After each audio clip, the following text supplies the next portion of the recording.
Kalau bisa 30 gram, bagus. Kalau bisa 50 gram, bagus. Kalau bisa lebih dari 50 gram, kalau saya punya kapasitas, kemampuan, saya semangat bisa itu, ya saya jalanin. Dari dulu saya selalu percaya. Makanya kenapa ada teman-teman saya dari dulu suka cerita bilang gini, Dek, kayaknya lu makan proteinnya malah paling dikit di antara kita. Tapi saya padahal udah yang heavyweight kan. Nah di situ saya bilang bahwa kenyataannya nggak signifikan yang namanya protein tinggi itu. Tapi kalau ada orang bilang, oh bukannya protein harus tinggi? Jawabannya iya, protein harus tinggi, tapi tidak perlu terlalu tinggi, satu.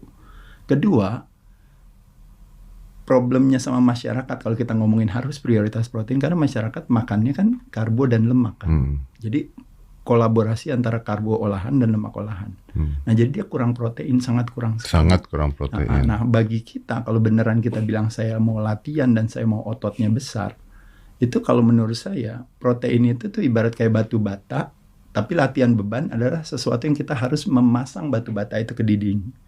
Nah saya merasa latihan itu termasuk salah satu yang kalau bagi saya ya, jadi balik lagi ya, menurut pendapat saya ya gitu ya, latihan itu sesuatu yang kalau saya bilang dia memberikan kontribusinya termasuk besar kalau menurut saya. Kan ada orang-orang yang mengatakan bahwa latihan kontribusinya kecil, makanan yang besar. Enggak dong. Enggak, sama sekali enggak. Kalau makanan besar dibandingkan latihan itu karena orang berat badan, gemuk, dia mau turun berat badan. Ketika disuruh latihan, dia nggak melihat ada kemajuan.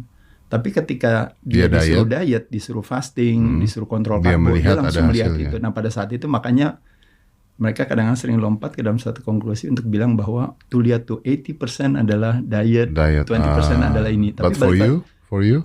Bukan, karena kita kadar lemaknya rendah, brother.